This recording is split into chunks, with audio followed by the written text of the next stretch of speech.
reception from his own supporters there. We're going to listen in and hear what he has to say about the dire situation in his country. Up to 60,000 people now thought to have died during the course of that conflict. We'll bring you full translation as we listen to Bashar Al-Assad's speech.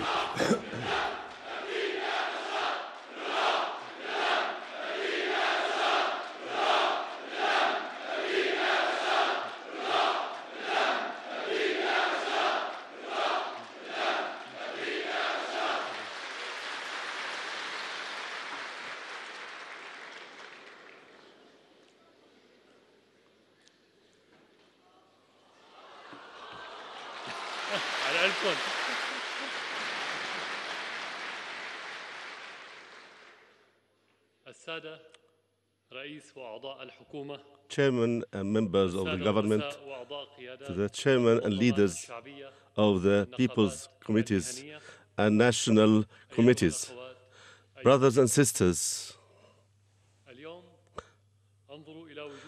today I look at your faces, which have been covered with pain and sadness. I can look into the eyes of children of Syria. I can see that the faces are gloomy. I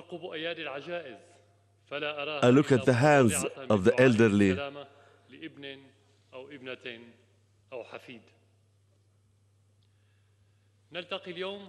We meet today, and suffering is prevailing in the land of Syria and doesn't leave any space for joy in the corners of the state. So safety and security has been absent from the streets of my city, my country.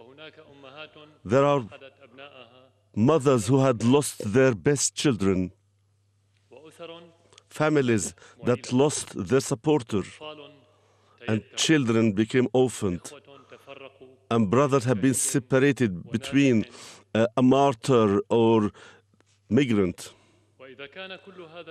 And if all these pains is covering as a black cloud, so the morale itself is not adequate to make up for the loss of friends and brothers, or to return of security, on securing bread and medicine in the state. As in the middle of suffering, hope will arrive. The black cloud in the heaven obscures the sun rays of the sun, but it carries in itself rain and purity and hope of good things. These feelings and of pain, endurance, it is a great energy. Syria will not come out of its condition to a movement, a momentum,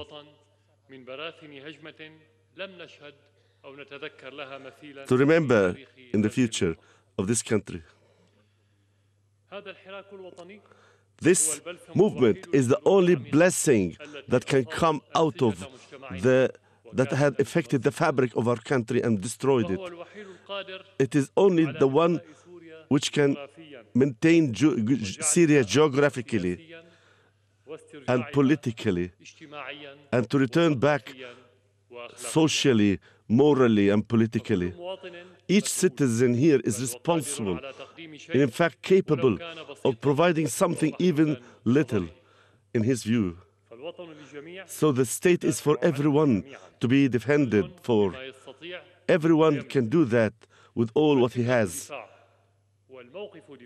The situation is a defense, the building is a defense, and the maintaining the property of the state is a defense.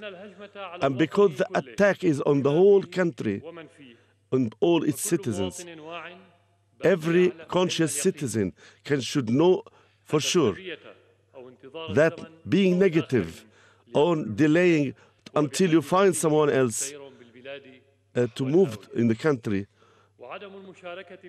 and not participating in the solution is that the country will return backwards and it will not help in getting out of the crisis. And because many people fell into the trap of among people and opposition. It's a struggle about a position and a chair, and they have been called quiet, not talking at all. And therefore, it's our duty, all of us, to return again.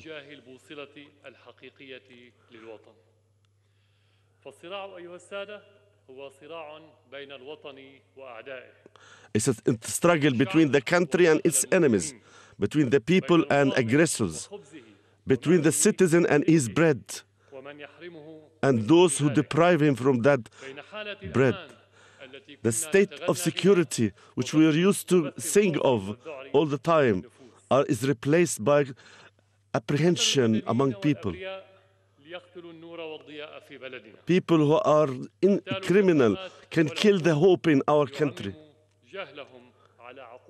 And they put their ignorance among their minds. So the suffering would increase in the life of people, citizens. They deprive children from their schools.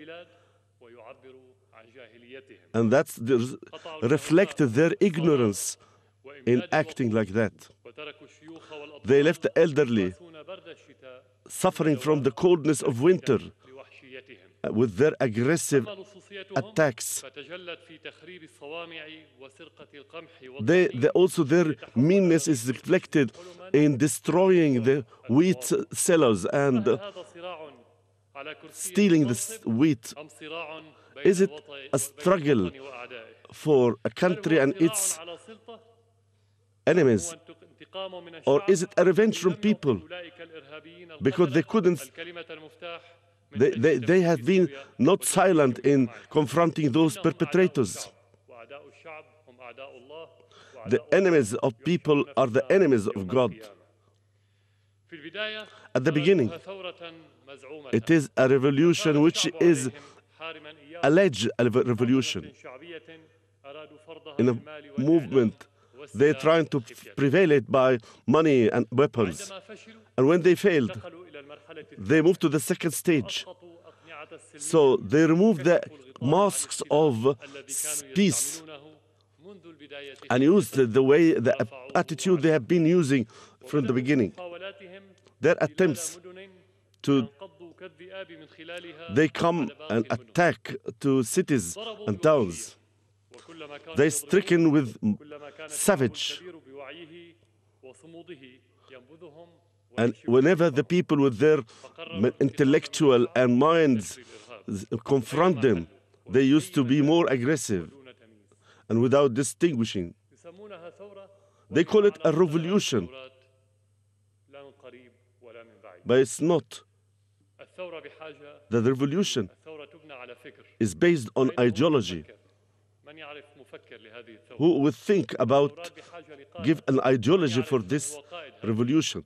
Those who knows who are the people who lead the revolution and lead the ideology, and to put the country to forward and advance forward. The revolution is always not those imported from abroad. It should be a revolution of the people in themselves, not those who are imported. So make by God's will. Are these people really a revolutionists? Behind all that, those who are attacking others or being infidels and having mass killings there. And whenever the army and the people are one unit, one hand, then those who attack others by being infidels, they have become now taking the front lines in attacking citizens. And the ideology of infidelism should have been imported from abroad. And the thoughts and ideology of others, those who are antagonizing forces. It's terrorist ideologists جاءوا من كل حدب وصوب يقودون العمليات الإرهابية على الأرض وأما المسلحون But with regard to نقلوا إلى الصفوف الخلفية كمساعدين بأعمال خطف. these are people who are coming to the front now into destruction, and they are becoming spies on the people, the countrymen. They know the law, the language of slaughter. Dear brothers,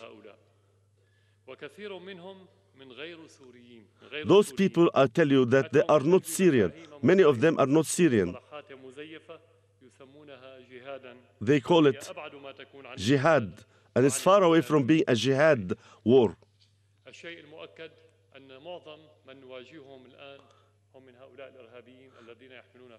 Those who carry out in their hands the ideologies of terrorism. And they are knowing now that they are fostering by the West, being fostered by the West. And when they finish their job, and he started to attack, he hit the Arab nation, the Islamic nation, and started in the Afghan war.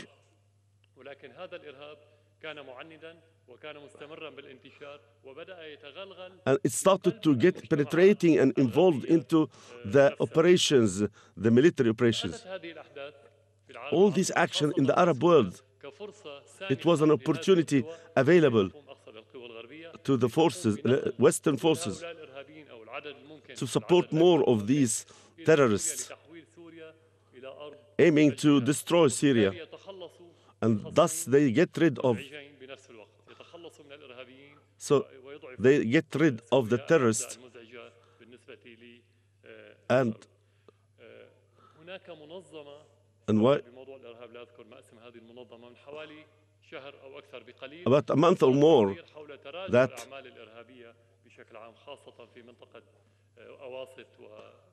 so in fact it is they have come to Syria to cause destruction and terrorist actions. All those terrorists have been working hard, blemishing the security of the country. It is not impossible to stop them at bay. And so this is type of...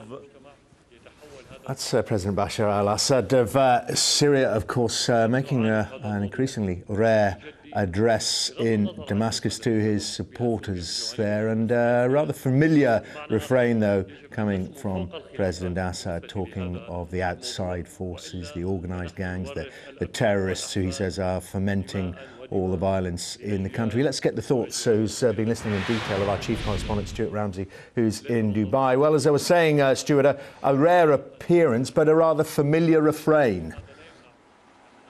Yes, I think there was some expectation that there might be a move to perhaps a compromise, or even perhaps signing up to a plan that originally was formulated in Geneva, which involved the president eventually standing down, and then the moves towards democracy. Now, of course, he is still speaking, that unless he's about to change tack dramatically, it looks like this was no compromise. As you say, he's following his old theme that these are terrorists who they were fighting, supported by outside countries who want to see the end of Syria, the destruction of his state, and that he said that the army and the people were fighting together against these terrorists, jihadists, etc. Now, he said this before, of course, to say people were perhaps hoping that there might be some discussion about talks between the two sides, but at the moment it doesn't look like that is going to happen at all.